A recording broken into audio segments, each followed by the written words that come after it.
Hello, my name is Michael Quant, and I'm the instructor for Social Work 793. I've been teaching this course for a number of years, both in person and online, and I really enjoy the course. I feel like we often find ourselves wondering if what we're doing in our clinical practice is really helping out the clients in the way that we would hope that it would be. And through practice evaluation, we can take a scientific approach to helping collaboratively developing objectives and goals with our clients and kind of measuring our progress along the way. And I think that this course is really helpful with that, in that the course not only teaches the basics of practice evaluation, but also the course project is really focused on developing and implementing a single system design. And throughout the course, you're going to be working on a project that is developing and implementing a single system design. And I'm hoping to kind of coach you along the way and try to give you some feedback to help you to improve your skills as a clinician and your ability to develop and implement a single system design project. So this is something that I've really enjoyed, specifically because I utilize it in my own practice for a number of years. I'm primarily a clinician, although I still continue to do research. I feel that no matter what you end up doing with your career, having some kind of knowledge of single system design is going to be really invaluable to you and your client. That being said, further about myself, if you need to contact me for any questions or if you have any problems or issues along the way, the best way to get in touch with me is through my email, which is mbquant@uwm.edu. I'm typically pretty fast to respond to emails, always within 24 to 48 hours, but I've gotten feedback in the past that I respond to people typically within an hour or so. If you have any kind of questions along the way, feel free to email me. Also, you can call me on my cell phone, which is listed here, 312-610-0085. Given the nature of my job, I'm not always able to respond to calls as fast. So I typically prefer the email, but if that mode of communication works better for you, feel free to call. Otherwise, I can always try to set up a Skype meeting with you if you prefer that face-to-face interaction. So I don't have office hours per se, but if you want to set something up, just shoot me an email and we'll figure it out. So a little bit more about the course is that it's a graduate social work course.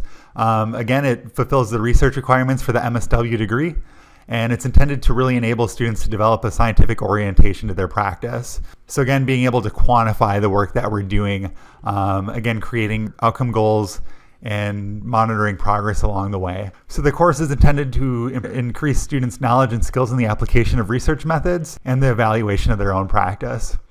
And the course closely relates to the practice methods and field instructions aspects of the curriculum, and that students acquire tools for assessing progress and outcomes of their practice, and that students acquire skills in assessing progress and outcomes that they're able to apply to their field practice. So when you hear practice evaluation, as opposed to like more of a group-based type of research methods where there's a bigger sample size, which you might have learned about in more of like a research methods course, single system design is similar in some ways, but there's really just a sample size of one. So one client. And there's an emphasis on learning by doing in this course. And the course includes a number of exercises and projects along the way.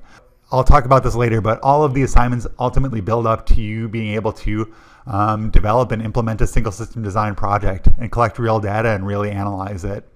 So the course is intended for students who are currently in field placement or engaging in social work practice. And the course includes content examining ethical issues in social work practice and ways in which research design and interpretation can be influenced by multicultural issues such as race, ethnicity, social class, gender, sexual orientation. So in each one of the sections, in each one of the modules for this course, I really try to focus in on ethical implications for the practice of social work evaluation, as well as multicultural issues, both of which are really important to the field of clinical practice and single system design. So some of the course prerequisites, students are enrolled in course that have graduate student status and have completed 662 or the equivalent. If you have questions about this, I would recommend contacting your academic advisor, as they'll be able to help you figure all this stuff out. But you should have also completed or be concurrently registered in Social Work 721 or 722. So being that this is an online course environment, students need to have some knowledge of D2L or familiarity with the online environment in order to be successful in this class. So if that's something completely foreign to you or that you're not comfortable with, I'd recommend transferring to one of the in-person courses this summer. It's also important that you're able to navigate the course because all of the materials assignments, lectures are all in this format. Everything's going to be posted to D2L. I'll try to send out reminders via email when assignments are due, and be in correspondence if you've missed an assignment. So it's important that you're also regularly checking your school email that's listed on D2L. Also, being that this class is online, the discussion forums are all posted to D2L as well. So I'm hoping that you participate at least 4 times in the discussion forum, which I'll go through in further detail. And it's also important that you have regular computer access and internet access, obviously, because everything's going to be posted to the online website, and I'm going to be responding mostly via email correspondence. Along those lines, all the materials are going to be posted to D2L, including the syllabus, PowerPoints, and assignments. But one thing that students have contacted me about in the past is Singwin software. So the Singwin software comes with the textbook, and that's primarily what we're going to be using in order to analyze our single system design. Although Singwin software is available on 10th floor of Enduras and most computer labs throughout campus, it's not compatible with Apple computers. So if you don't have access to a PC, I would recommend trying to allot some time to get to campus to use Singwin. Another option that you have is through RStudio. So if you're in that boat where you can't get to campus and you can't use Singwin on a PC, please shoot me an email as soon as you can, and we'll try to figure out a workaround. It's nothing that you have to get nervous about and go out and buy a PC computer. Just shoot me an email, and I'll talk to you about a different option that's available to you. Okay, further information regarding participation for students with disability, religious observations, call to military duty, incompletes, academic conduct, complaints, appeals are all available in the link that I've just posted. You can follow this to find out more about UWM policies on those matters. But I would just say that if you do have a student visa or have any kind of accommodations that you need for the course in order to be successful in your learning of practice evaluation, again, please shoot me an email and I'll try to work with you. It's certainly not atypical for me to try to figure out different ways that I can help accommodate students' learning needs. And my goal is to try to make you leave this course feeling as comfortable as possible with using these practice evaluation methods for single system design.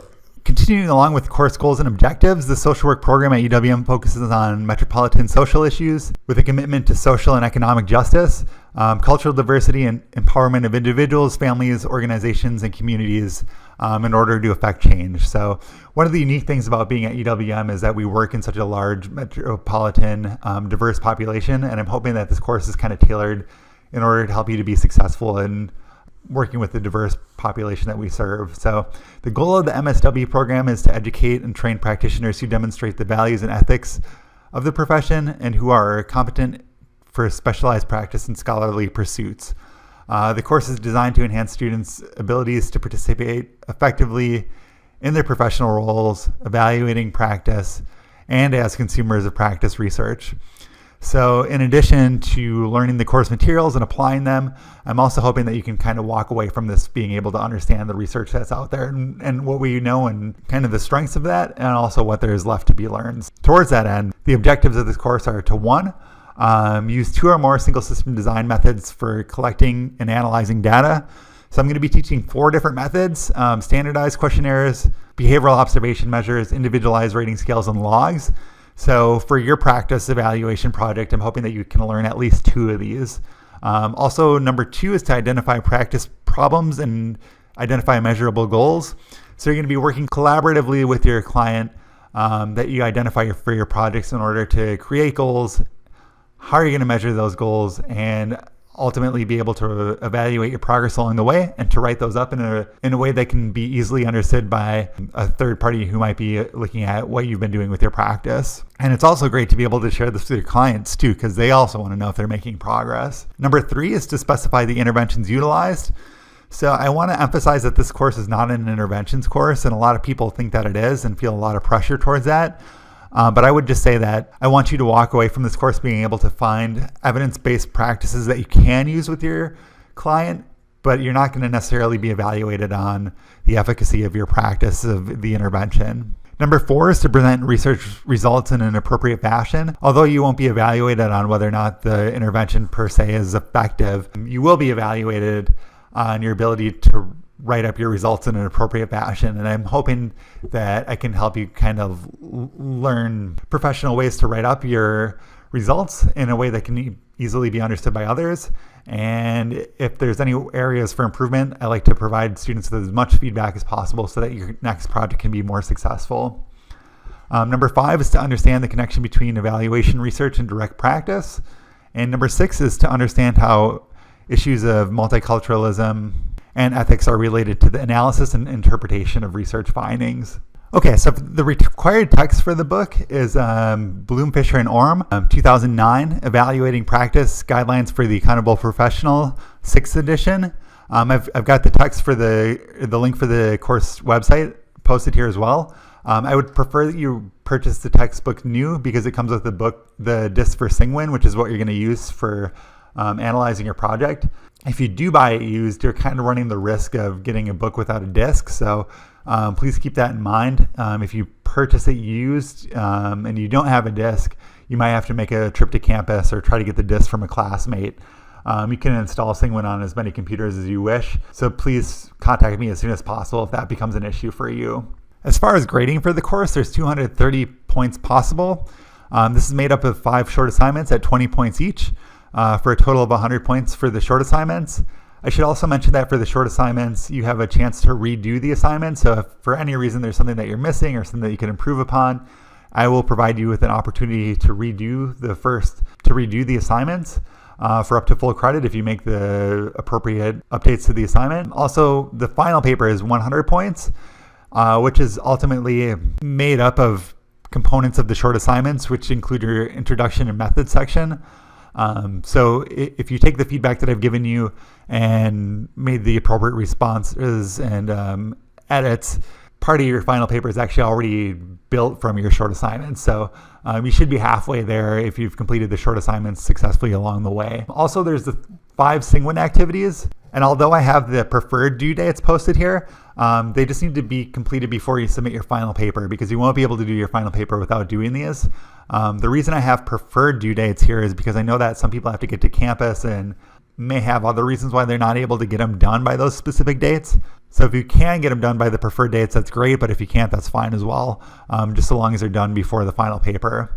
And also participation is made up of posting at least 4 times to the discussion forum. So there's the 2 discussion posts for module 2 and 3 that are due within the time frame of the module that they're associated with.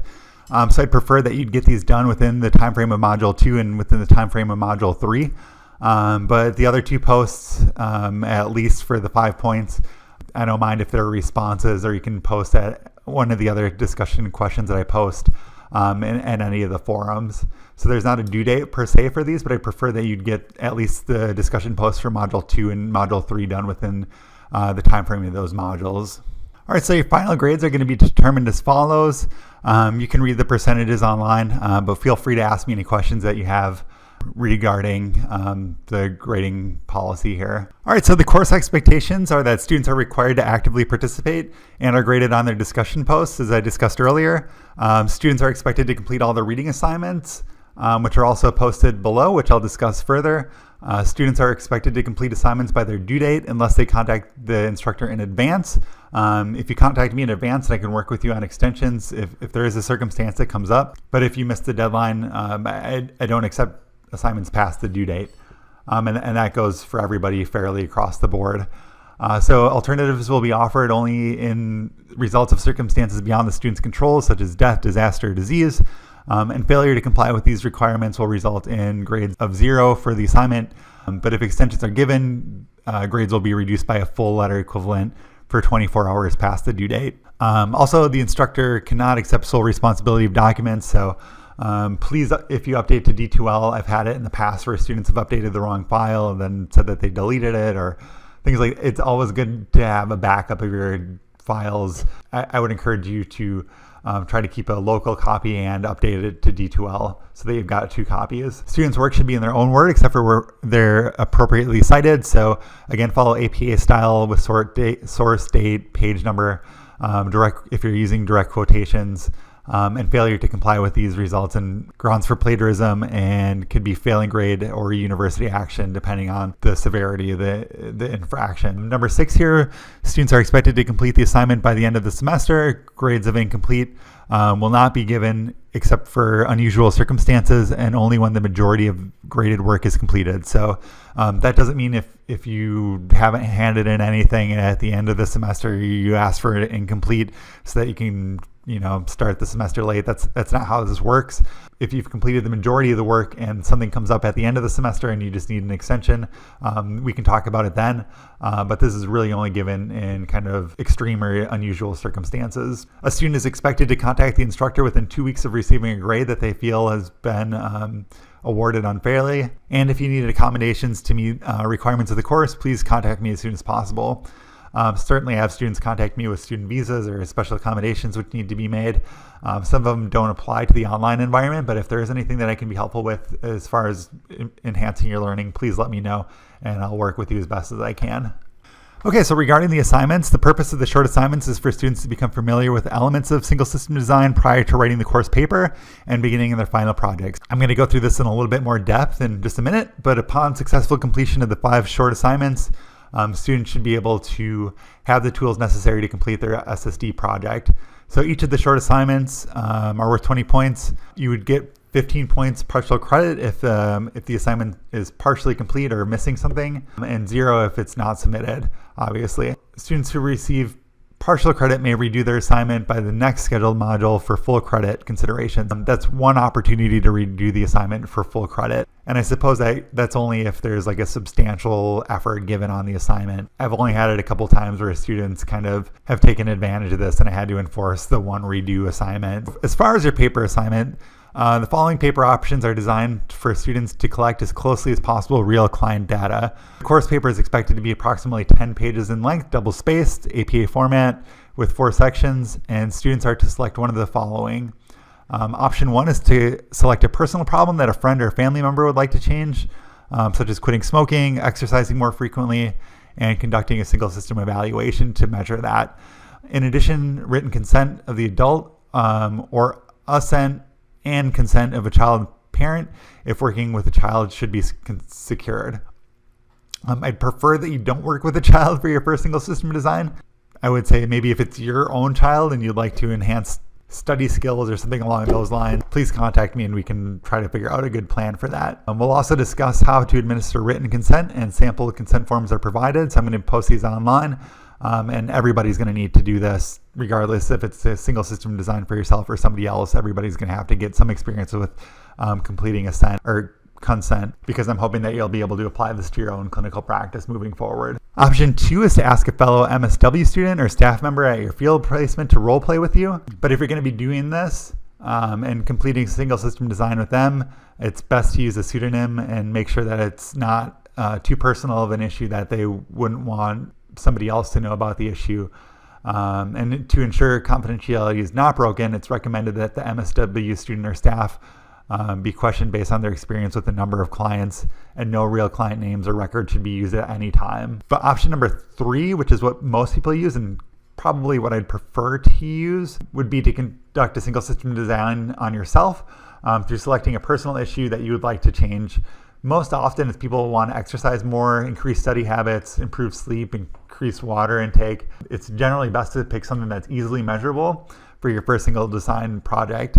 The reason I say that is because sometimes people pick really complex issues, and I think especially given the summer course, that might be a little bit too much for you, especially with your first single system design. So I'd prefer you pick something for yourself and also pick something relatively easy. And even if you're doing this one, you're still expected to complete informed consent, and you should write it in the third person. So write it as if you were working with a real client here. So your paper outline, I'm going to go through each of the different sections here. You should include a cover page, APA format with name, date, course number, which paper assignment option was selected. So this doesn't count towards your 10 pages. I should also mention that this paper should be written in past tense third person. And the reason that is because by the time you're submitting your final paper, your introduction method section should be in the past tense. So it would make sense.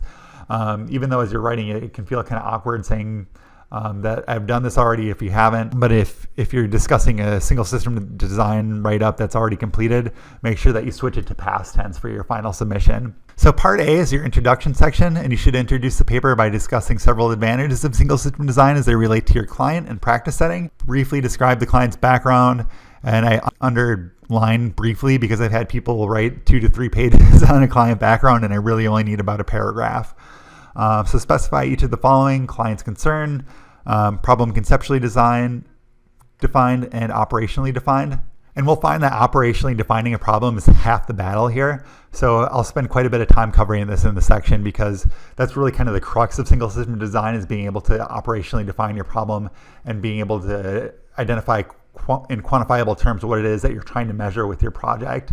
Because without that, you're not going to be able to do your method section or do your results section or anything along the way. So I'm also going to be discussing goals table, and I strongly recommend that you complete a goals table to help you identify these elements and really to kind of be like a roadmap for the rest of your project. So also important here is that your single system design should focus on a single operationally defined problem. And, some of the following are some of the better examples that I can think of: number of minutes of exercise per day, ounces of soda consumed per day, minutes of sleep per night, number of cigarettes smoked per day, client's daily score on Beck anxiety scale. All of these talk about which measure you're going to be doing and how frequently you're going to be measuring it. So for this project, especially since it's a summer section, I want you to do this on a daily basis, because if you do it on a weekly basis, you're not really going to have enough data to really complete your project.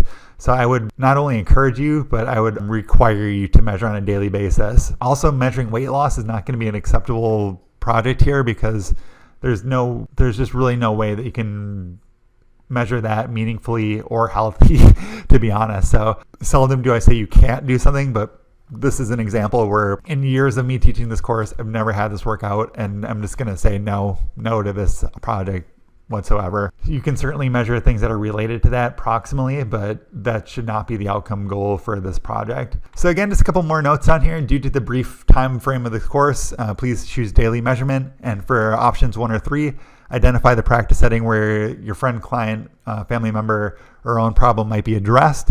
You can use some creativity here, but just kind of use like something kind of somewhat realistic, I would say. And also how they might be referred. For a referral, you could just say it's something like they were referred by their primary care clinician or something like that. You can certainly use some artistic license here. So for your method section, you'll want to describe how the client was introduced to the single system evaluation, specify the measurement and recording plan in enough detail so that it could be replicated by another practitioner. Specify each of the measures used, whether it be standardized scale, behavioral observation measure, or log, and we'll go through all those in depth throughout the semester, and provide the rationale for their use related to the client's problem operationally defined. And you're also going to be wanting to use 2 or more measures to get at that operationally defined problem. So just a note to include in your appendices of your paper, the measures used. If you're using a standardized measure, please ensure that you've obtained permission to do so if it's not something that's publicly published. Also include the letter from the author if this does come up. I've only had it come up once in several years of teaching this, but just noteworthy here. And also short assignment number 3 is going to actually include a draft of your method section, so I'll be able to give you some feedback if you're on the right track. Your results section should describe your baseline, including the purpose, length, duration, and any issues encountered with your baseline. And I think through providing any issues that you had, I get a better feel for what it was like for you to do the first single system design, and it's okay to discuss limitations or issues that came up. You'll also want to discuss a COPES question, which you're going to be discussing in further detail. About how you figured out evidence-based practices for addressing the client issue, and also like for you to state the type of single system design used, whether it's A/B, just baseline intervention, or baseline intervention, maintenance phase, and another intervention.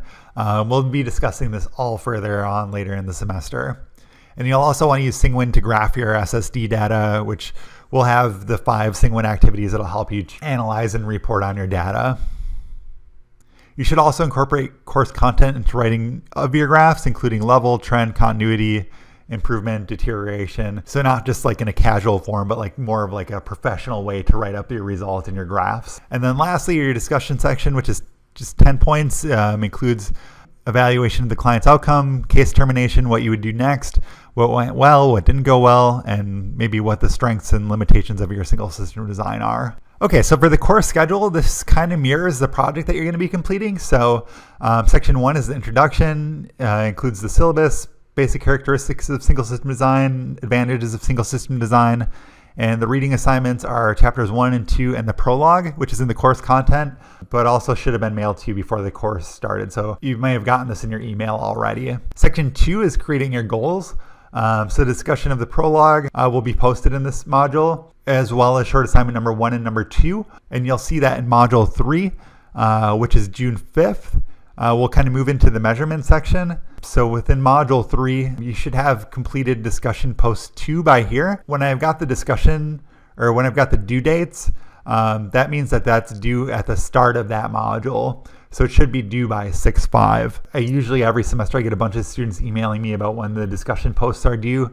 So I just want to make it explicit as possible that it should be due by the beginning of the next module. So the discussion for module number 2 should be posted by the beginning of module number 3. Similar with module 4, the discussion post for module 3 should be done by the beginning of module 4. June 7th, which is also when short assignment number 1 and number 2 are due by. So I'll try to get these graded and responded to as fast as possible so that you can review it and have a chance to make edits and resubmit for full credit.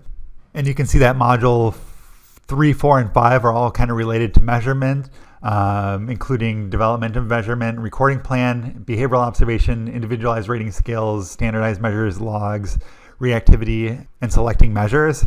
So that whole section is kind of based on measurement, whereas when we move into section number 4, we'll be discussing more of the basics of single system design, including baselining. Whereas the final section here, section 5 is analyzing your results. Short assignment is posted in module 7 and due within module 9. And the 5th assignment is posted on 6/28 and due by July 5th, with your final paper being due on July 7th at 11:59 p.m. I should also mention, again, just to kind of review, those Singwin assignments are preferred due dates are posted a little bit earlier in the syllabus. The most important thing is that they're due before July 7th. So the first preferred due date for the Singwin activity is June 26th.